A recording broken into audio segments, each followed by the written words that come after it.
میں طوائفوں کے بازار بھی جاتا ہوں اللہ کے فضل سے، ان بچیوں کی کہانی سن کے میرا کلیجہ پھٹ جاتا۔ یہ طوائف بن گئی، اور نچانے والا ویسے کا ویسا صحابی رہا، جس نے گھنگرو پہنائے، جس نے اس کی عزت سے اس کی عزت کو پیسوں پہ خریدا، وہ تو ویسے کا ویسا صاحب ہے۔ اور جو بک گئی، اپنی غربت کی ماری ہوئی، وہ طوائف بن گئی، وہ رنڈی بن گئی۔ کس نے ان کو طوائف بنایا ہے؟ کس نے ان کو رنڈی بنایا ہے؟ کس نے انہیں گھنگرو پہنا؟ ڈیفنس والوں نے نہیں پہنائے، کراچی ملتان لاہور والوں نے نہیں پہنائے، کس نے پہنائے ہیں؟ تمہارے اندر حیا ہوتا تو کسی غریب کی بیٹی کو گھنگرو نہ باندھنے پڑتے، مالدار سخی ہوتے تو کسی غریب کی بچی کی عزت نیلام نہ ہوتی۔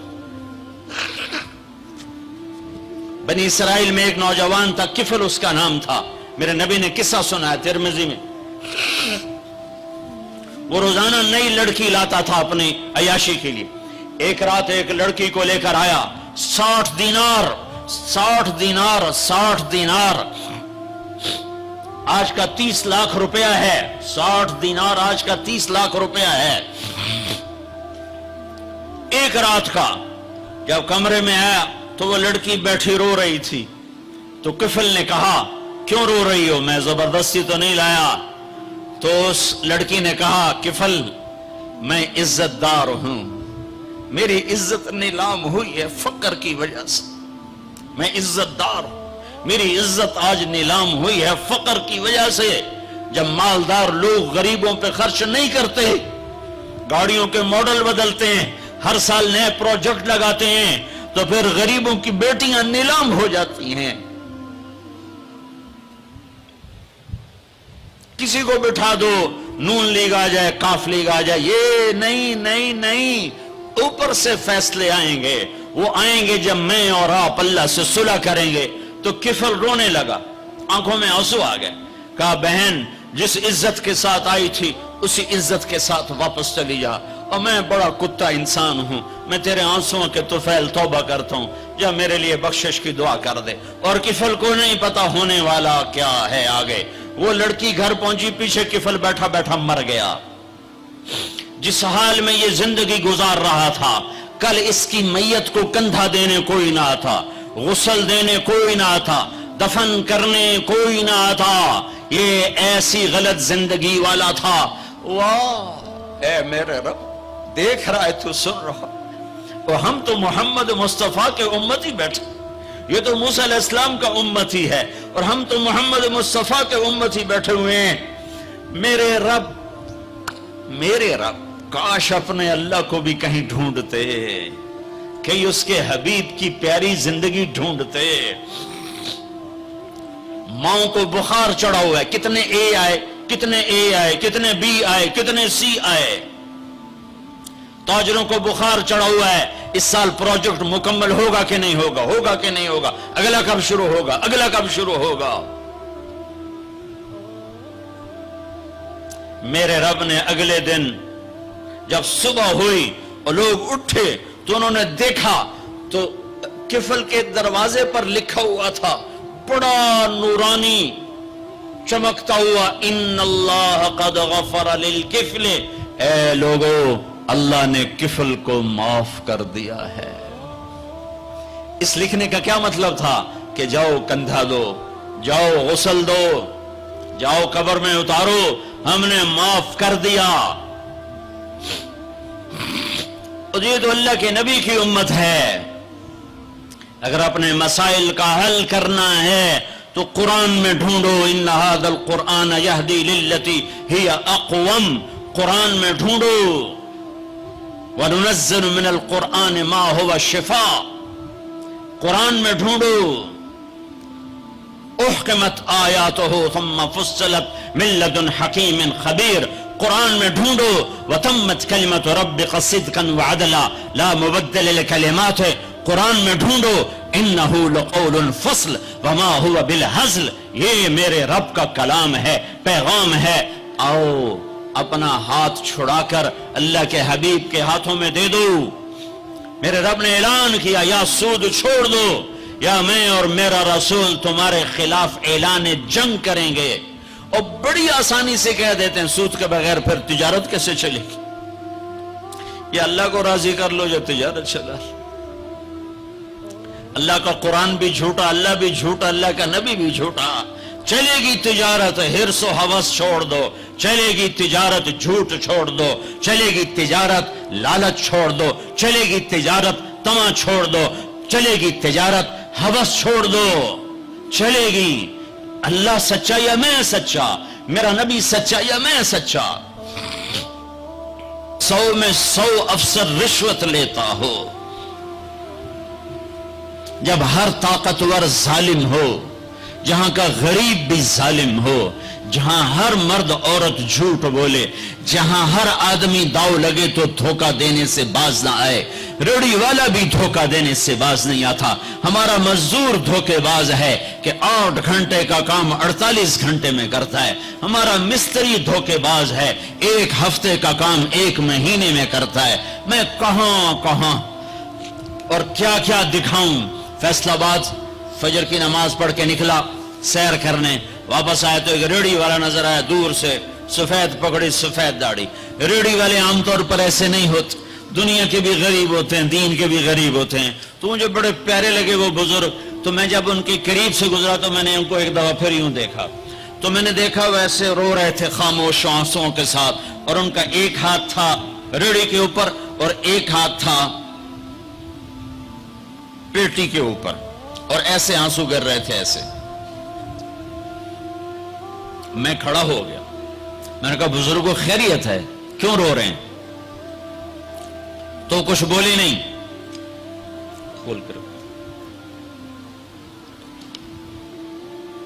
کچھ بولے نہیں. پیٹی میرے آگے ایسے الٹا دی، ساری ریڑھی پر سیب بکھر گئے. جو پہلی لیئر تھی وہ ستھرے سیب تھے، نیچے سارے گلے ہوئے سیب تھے. یہ کسی طاقتور نے دھوکہ نہیں دیا، یہ ایک مزدور نے دھوکہ دیا ہے، ایک باغ خریدنے والے نے دھوکہ دیا ہے، جس نے 1,00,000 2 لاکھ میں سیب کا باغ خریدا ہوگا اور اس نے اپنے گندے بھی نکالے ہوں گے. آئے ہائے ہائے. وہ کہنے لگے بیٹا میں بہت غریب ہوں. یہ جو انہوں نے بہت پہ زور دیا، یا آج بھی جب میں یہ قصہ سناتا ہوں میرا زخم ایسے تازہ ہو جاتا ہے کہ لگتا ہے وہ بہت کا لفظ پھر خنجر کی طرح میرے دل میں اتر گیا. بیٹا میں بہت غریب ہوں، میں صبح سویرے منڈی جاتا ہوں، ایک پیٹی لاتا ہوں موسم کے پھل کی، عصر تک وہ بک جاتی. پھر میں اپنے بچوں کے لیے تازہ آٹا لے کے، آج کسی میرے بچوں کی روٹی مجھ سے چھین لی.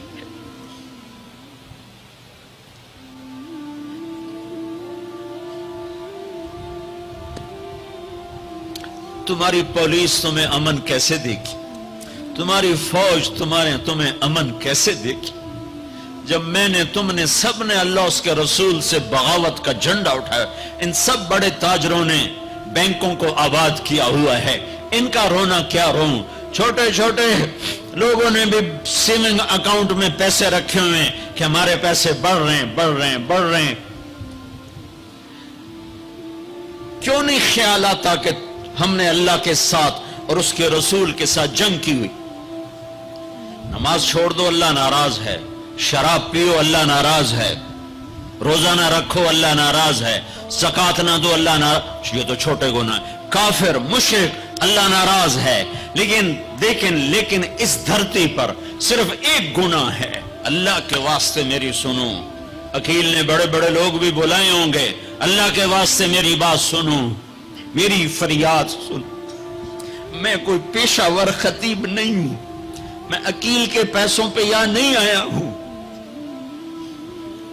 میری سنو،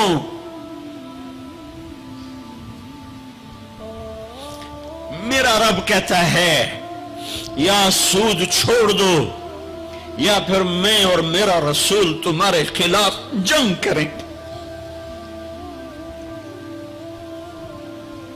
جس کے پاس 4 پیسے زیادہ آتے وہ بینک بنا کے بیٹھ جاتا، بینک خرید لے۔ پہلے اللہ سے صلح تو کرو۔ کہتے ہو چوریاں ہیں، ڈاکے ہیں، وہ بھی ہمارے اپنے ہیں، واللہ میں ان کے لیے دعا کرتا ہوں، بد دعا نہیں کرتا ہوں، دعا کرتا ہوں، چونکہ اگر یہ اس حال میں مر گئے تو بڑی خوفناک جہنم میں جائیں گے، اور یہ میرے نبی کے امتی ہیں، نہ انہیں اللہ کے نبی کا دیدار نصیب ہوگا نہ اللہ کا دیدار نصیب ہوگا، اور جہنم کی آگ اس سے الگ ہے۔ یا تو اللہ کی جہنم کو جا کے پانی سے بجھا دو، قصہ ہی مکا دو، اور اللہ کی جنت کو آگ لگا دو، جزا سزا کا تصور مٹا دو، اور اتنے طاقتور بن جاؤ کہ آج تم لوگوں کی گردنیں اتارتے ہو تو کل جب ملک الموت تمہاری روح کھینچنے کے لیے آئے تو اس کو بھی کلاشنکوف مار دینا اور اس کے بھی سامنے کھڑے ہو کے دکھا دینا، یا اتنی طاقت پیدا کرو کہ جب تمہیں اٹھا کے قبر میں لے جا رہے ہوں تو جانے سے انکار کر دینا، اڑ جانا، میں نہیں جانتا لال و زور، یا منکر نکیر سے ٹکر لے کے دکھاؤ، یا اللہ کے سامنے قیامت کے دن اڑ کے دکھاؤ، یا یہ کرتوت کر کے میرے نبی کے سامنے کر کے ہم کیسی امت ہیں جس کے لاڈلوں کے سر ذبح کٹ گئے؟ ارے بکرے کو ذبح کرتے ہوئے بھی رحم آ جاتا ہے۔ اپنی قربانی کے جانور کے سر پہ کھڑا ہونا مستحب ہے، میں نہیں کھڑا ہو سکتا، مجھے میرا دل گھبرانے لگتا ہے۔ اور پیچھے مڑ کے دیکھو 61 ہجری میں حسین کا سر گلا کاٹا جا رہا ہے، ذبح کیا جا رہا ہے بکرے کی طرح، اس کے معصوم عبداللہ کو ذبح کیا جا رہا ہے، اس کے علی کو ذبح کیا جا رہا ہے، اے حسن کے قاسم کو ذبح کیا جا رہا ہے، اور حسین کا کٹا سر ابن زیاد کے سامنے وہ منہ پہ چھڑیاں مار رہا ہے، اور ابو برزہ اسلمی کھڑے ہو کے فرماتے ہیں بدبخت یہ چھڑی ان ہونٹوں سے ہٹ، میں نے ان ہونٹوں پہ نبی کے ہونٹوں کو لگتے دیکھا، ان ہونٹوں کے بوسے لیے، اس لیے کہ وہ جانتے تھے کہ جنت بھی ہے جہنم بھی ہے۔ آؤ آج مل کے اللہ کی دوزخ کو بجھا دیں اور اللہ کی جنت کو آگ لگا دیں، اور منکر نکیر اور اسرائیل کو بھی کلاشنکوف سے اڑا دیں، پھر جاؤ جو مرضی عزتیں لوٹو، قتل کرو، بندے اٹھاؤ، سود کھاؤ، نوکروں کو مارو، نوکروں کو گالیاں دو۔ ہر گھر میں نوکر بے عزت نہیں ہو رہے، ہر گھر میں نوکرانیاں بے عزت نہیں ہو رہی، بیگم سے چائے کی پیالی نہیں پورا سیٹ ٹوٹ جائے تو صرف اتنا کہتے اوہ سیٹ ٹوٹ گیا، اور نوکرانی سے پیالی ٹوٹ جائے تو اس کی عزت اتار کر اس کے ہاتھ میں پکڑا دی جاتی ہے۔ اپنے ہاتھوں سے گاڑی لگ جائے تو بس اوہ گاڑی لگ گئی، ڈرائیور کے ہاتھوں گاڑی لگ جائے تو اس کی عزت اس کے ہاتھ میں پکڑا دی جاتی۔ کیا یہ ظلم ہر گھر میں نہیں ہو رہا؟ ملازم کو وقت کے تنخواہ نہیں دیتے، کیا یہ ظلم ہر گھر میں نہیں ہو رہا؟ 2-2 لاکھ کا سوٹ پہن کر 35 لاکھ کی گھڑی پہنتے ہیں، اور غریب کا اپنا نوکر آ جائے میرا بچہ بیمار ہے پیسے دے دیں، تمہیں پتہ آج کل بڑا مندہ ہے، کوئی پیسے ہیں کوئی نہیں۔ کیا یہ نہیں ہو رہا؟ جب یہ ہو رہا ہے تو پھر پہلے میں اپنے آپ کو اور آپ کو خطاب کر کے کہتا ہوں آؤ مل کر توبہ کریں، آؤ اللہ کے دربار میں توبہ کریں، اللہ سے صلح کریں، اعلان جنگ اللہ سے، اور کہتے ہو حکومت والوں سے امن لاؤ، یہ امن لا سکتے ہیں؟ ہمارے جیسے کمزور ہیں۔ پولیس امن لا سکتی؟ سارے پاکستان کی پولیس 6-7 لاکھ 8 لاکھ 10 لاکھ، سارے پاکستان کی فوج 7-8 لاکھ، یہ کیا کر سکتے ہیں؟ ہاں اسے بلاؤ جو سوتا نہیں، اسے بلاؤ جو اونگتا نہیں، اسے بلاؤ جو ڈرتا نہیں، اسے بلاؤ جو دبتا نہیں، اسے بلاؤ جو گھبراتا نہیں، اسے بلاؤ جس کے لشکر کی حد نہیں، جس کی ذات کی حد نہیں، جس کی طاقت کی حد نہیں، جس کے خزانوں کی حد نہیں، جس کی قوت کی حد نہیں، جس کے ملک کی حد نہیں، جس کی شاہی کی حد نہیں، جس کی کبریائی کی حد نہیں، جس کی عظمت کی حد نہیں، جس کی ہیبت کی حد نہیں، جس کے لشکروں کی حد نہیں، جس کی جاہ و جلال کو زوال نہیں، جس کی ذات کو موت نہیں، جس کی ذات کو حاجت ضرورت نہیں۔ وہ کون ہے؟ وہ کون ہے؟ وہ اللہ ہے۔ وہ کون ہے؟ وہ رحمان ہے۔ وہ کون ہے؟ وہ رحیم ہے۔ وہ کون ہے؟ وہ الملک القدوس ہے۔ وہ کون ہے؟ وہ السلام المؤمن المہیمن ہے۔ وہ کون ہے؟ وہ العزیز الجبار المتکبر۔ وہ کون ہے؟ وہ ہے جو تمہاری شارخ سے زیادہ قریب ہے، اور اسی کو ہم ننگے ہوئے کھڑے ہیں۔